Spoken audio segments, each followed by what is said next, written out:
Bugün köp adamın kellesini ulaştıran bir soruğa cevap tapýas. Kompüter aljak wagtymyz nämeleri ünsürmeli? Bu soru için neden? Bir näçe soruğa jogaby biz zamana kompüterde tapýas. Köp adam kompüter alana diňe daşky görnüşine seredýär. Işıklary var, diýmek güýçli diýen bir pikir bilen ýaşaýar. Ýöne hakykatda kompüteriň güýji onuň daşkyna däl, içindäki böleklerine gizlenýändir. Bir kompüteriň bahasy 5000 manat bolup biler. Ýöne siziň bir işiňize ýaramaz. Bir kompüteriň bahasy 5000 manatdan arzan bolup biler. Ýöne size has peýdaly bolup bilýär. Kompüter saýlamak özümizde soramaly. Men bu kompüteri näme üçin ulanmaly? Sebäbi maksat ütgese gerek bolan kompüterem ütgeýär. Eger siz diňe internet, YouTube, Zoom, Word, Excel üçin alýan bolsaňyz, size ýokary derejeli video kartly bir kompüter gerekkä. Eger-de siz okuwçy ýa-da talep bolsaňyz, kompüter alanyňyzda esas ünsürmeli zatlaryňyz batareýy, yeňilligi, SSD'si, RAM we ekranyň ýokary hilliligi. Eger-de siz grafik dizayn bilen meşgullanýan bolsaňyz, onu aljak ekranyňyzdan renk görkezjiligi, SSD, RAM, prosesor diýilýän zatlar ören uly rol oýnaýandyr. Kompüter almakaňyz aklyňyzda iň gymmat kompüter, iň gowy kompüter diýen bir pikir bolmasyn. Sebäbi iň gowy kompüter siziň işiňize laýyk kompüterdir. İlkinji jogap bermeli soragymyz prosesor näme? Prosesor kompüteriň beýnisi hasap edilýär. Kompüterde näme etseňiz, prosesor şol işleri hasaplaýar we dolandyrýar.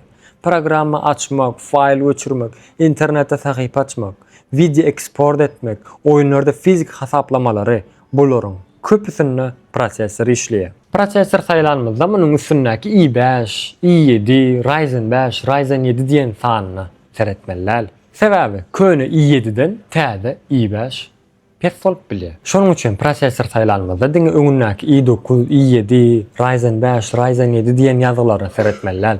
Onuň soňundaky, mysal üçin şu taýda 10900 ýagny 11-nji nesil, ýagny nesilne de seretmeli. Ondan soň ýadrosyna seretmeli. Ýadrosy näçe köp bolsa, kompüter şol bir wagtyň özünde köp iş edip bilýär. Ondan sonra da prosesoryň yersine ünsürmeli. Ýöne şu ýerde şunu unutmaly. Diňe yersine seredip prosesor saýlamak dogry karar däldir. Indiki jogabyny berjek soragymyz RAM näme? RAM kompüteriň gyzga wagtlaýan ýady. Muny şeýle gözüňe getirin. Bir stoluňyz bar diýeli. Şol stoluň üstüne näçe uly bolsa, şonça üstüne zatlary bir wagtyň özünde köp goýup bolýar, dogry-da? RAM edil şolar ýaly. Stolumyz, RAM näçe kiçi bolsa, şonça da üstünde az iş edip bilýäs. RAM hem edil şonuň ýaly. Kompüterde bir wagtyň özünde açylan köp programma bolsa, şolary RAM üstüne aňsatdyk iş edip bolýar. Eger-de RAM kiçi bolsa, bir wagtyň özünde Chrome açsaňyz, Google açsaňyz, gidip Photoshop açsaňyz ýa-da montaj programmasyny açsaňyz, kompüteriňiz başwaga ýaly haýalap başlar. Onda kompüterimde näçe gigabayt RAM bolmaly? Eger-de sen ofis işleri edýän bolsaň, onda 8 GB RAM ýeterlik bolýar. Ýok, men kiçiräjik dizayn işleri edýän diýen bolsaň, onda 16 GB-lik. Ýok, men 4K videolary montaj etjek, has Blender ulanjak diýen bolsaň, onda 32 GB-dan ýokary RAM-lary ulanmalydyr. Indiki jogabyny bermeli soragymyz bolsa, hard disk bilen SSD-nin näme tapawdy bar?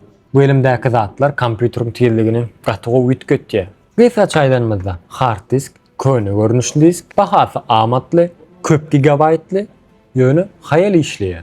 SSD bolsa has täze we çalty işleýär. Programmany tez açýar, Windows çalty açýar, bir papkany geçirje, fail geçirjek bolanynda has tez geçýär. Eger siz köne kompüteriňiz bar bolsa, içinde de hard disk bolsa, hard disk aýryp SSD geçseňiz, kompüteriňiz täzelenen ýaly duýup bilersiňiz. Şonuň üçin kompüter aljak wagtyňyz, bu kompüteriň içinde SSD barmy?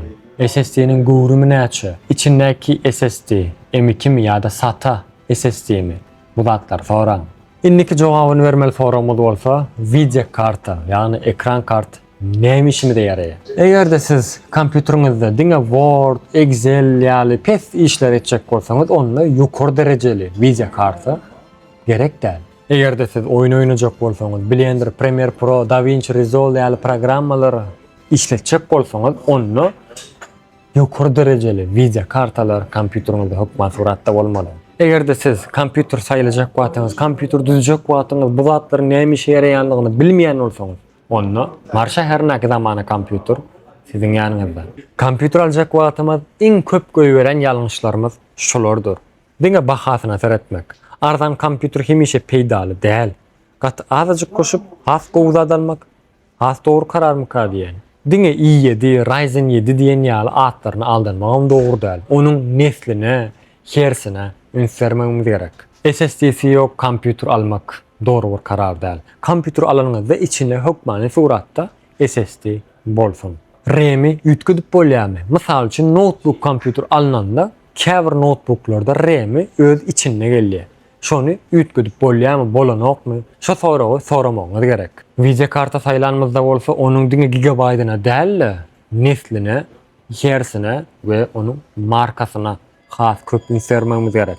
Notebook saýlayan wagtymyz bolsa, onuň sowadyjy sistemasyna seretmän alýas. Uzak wagtlaýan işlän wagtyna bolsa o kompüter yanmagy hem sebäp bolup bilýär. Siz kompüter näme üçin aljagyňyzy bilmeseňiz, bir ýere baraňyzda satyjynyň aýdan zadyny alyp gaýdarsaňyz we ol size uzak wagtlaýan bir işe yaramaz mıka diýen. Videonyň açıklama bölümine kompüter alanyňyzda satyja soramalaryňyz we özüňizde soramalaryňyzyň hemmesini ýazyp geçsek girip görüp bilýäňiz. Kompüter alanmazda munyň bahasy näçe diýen soraw bilen däl, bu meniň işime laýykmy diýen soraw bilen kompüter alan. Olan iller, eger de araňyzda dogry ýagdaýda kompüter düzdürmek isleýän bar bolsa, onda Mar şäherindäki zamana kompüter siziň hyzmatyňyzda. Men Aman Hümme. Indiki videolarymyzda görüşýänçek, hoş, sag bolun.